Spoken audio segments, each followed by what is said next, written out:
নমস্কাৰ বন্ধু বান্ধৱীসকল, স্বাগতম জনাইছোঁ আছাম ষ্টাডি ইউটিউব চেনেলটোলৈ।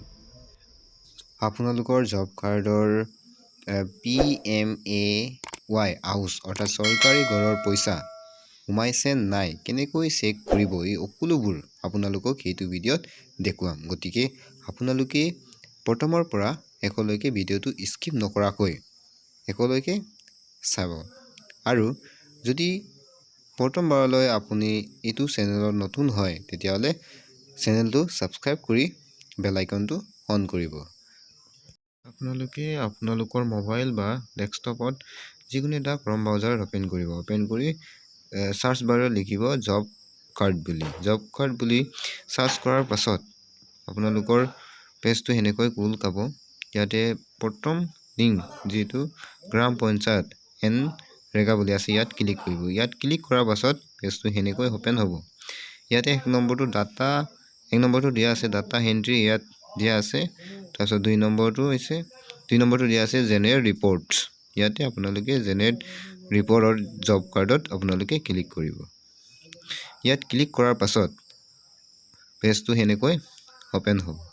ইয়াতে গোটেই ষ্টেটৰ নামবোৰ দিয়া আছে। ইয়াতে আসামটো সিলেক্ট কৰি দিব। আসামটো ক্লিক কৰাৰ পাছত এনেকৈ পেজটো ওপেন হ'ব। ইয়াতে আপুনি সিলেক্ট কৰিব লাগিব ফাইনেন্স ইয়াৰ। ইয়াতে আপুনি ফাইনেন্স ইয়াৰটো সিলেক্ট কৰিব 2023। তাৰপিছত আপোনাৰ ডিষ্ট্ৰিক্ট নেমটো সিলেক্ট কৰিব। তাৰপিছত ব্লক আপোনাৰ কি ব্লক হয় ইয়াত সিলেক্ট কৰিব। তাৰপিছত নেক্সট পঞ্চায়ত আপোনাৰ কি হয় আপোনাৰ মতে সিলেক্ট কৰিব। তাৰপিছত সিলেক্ট কৰাৰ পাছত ইয়াতে প্ৰচিডত ক্লিক কৰিব। প্ৰচিডত ক্লিক কৰাৰ পাছত পেজটো এনেকৈ ওপেন হ'ব। ইয়াতে আপোনাৰ গোটেইখিনি সিলেক্ট কৰাবোৰ ইয়াত ওলাব। ষ্টেট নেম সিলেক্ট হ'ব ওলাব। তাৰপিছত এইবোৰ ডিষ্ট্ৰিক্ট ব্লক পঞ্চায়ত। আৰু ইয়াত তলত চাওক R1 জব কাৰ্ড ৰেজিষ্ট্ৰেশ্যন। ইয়াত জব কাৰ্ড ৰিলেটেড ৰিপৰ্ট। ইয়াতে 1 নম্বৰ দিয়া, 1 নম্বৰ 2 নম্বৰ। ইয়াতে আপুনি 4 নম্বৰ জব কাৰ্ড এমপ্লয়মেণ্ট ৰেজিষ্টাৰত আপুনি ক্লিক কৰিব। 4 নম্বৰত যিহেতু 4 নম্বৰত আপুনি ক্লিক কৰিব। ক্লিক কৰাৰ পাছত পেজটো এনেকৈ ওপেন হ'ব। ইয়াত গোটেই আপোনাৰ পঞ্চায়তৰ গোটেই নামবোৰ ওলাব। ইয়াত আপুনি এনেকৈতো বিচাৰিব নোৱাৰি, গতিকে আপুনি ইয়াত কেনেকৈ নামেদি চাৰ্চ কৰিব। ইয়াতে 3 ডটত আপুনি ক্লিক কৰিব। 3 ডট ক্লিক কৰাৰ পাছত ইয়াত ফাইনত ক্লিক কৰিব। ফাইনত ক্লিক কৰাৰ পাছত আপোনাৰ এনেকৈ ওলাব।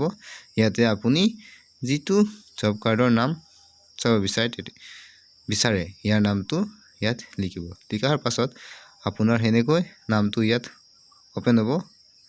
ইয়াতে আপুনি জব কাৰ্ড নাম্বাৰটোত ক্লিক কৰিব। ক্লিক কৰাৰ পাছত পেজটো এনেকৈ লোডিং হ'ব। ইয়াতে আপোনাৰ গোটেই জব কাৰ্ড নম্বৰ, ভিলেজ গোটেইখিনি ইয়াত ওলাব। ফাদাৰ নেম ওলাব ইয়াত, আৰু নামখিনি একাউণ্ট নম্বৰ গোটেই পাছবুক নেমবোৰ ইয়াত গোটেইখিনি ওলাব। ইয়াতে তলত স্ক্ৰল ডাউন কৰিব, একেবাৰে তলত আহিব। ইয়াতে দিয়া থাকিব যদি চৰকাৰী ঘৰ PMAY বুলি আহিব চৰকাৰী ঘৰবোৰ। ইয়াত সেনেকৈ আহিব চৰকাৰী ঘৰ। ইয়াতে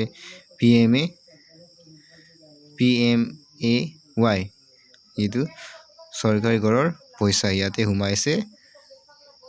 তাৰিখটো ইয়াত দিয়া আছে আৰু তাৰিখ দিয়া আছে। ইয়াতে স্কিম নেমটো, ৱৰ্ক নেমটো ইয়াত দিয়া থাকিব। PMA যিহেতু ঘৰৰ পইচা, চৰকাৰী ঘৰৰ পইচা, আৰু ইয়াতে পইচাটো সোমাইছে 2519 পইচা ইয়াত সোমাই আছে। গতিকে এতিয়া আপোনালোকে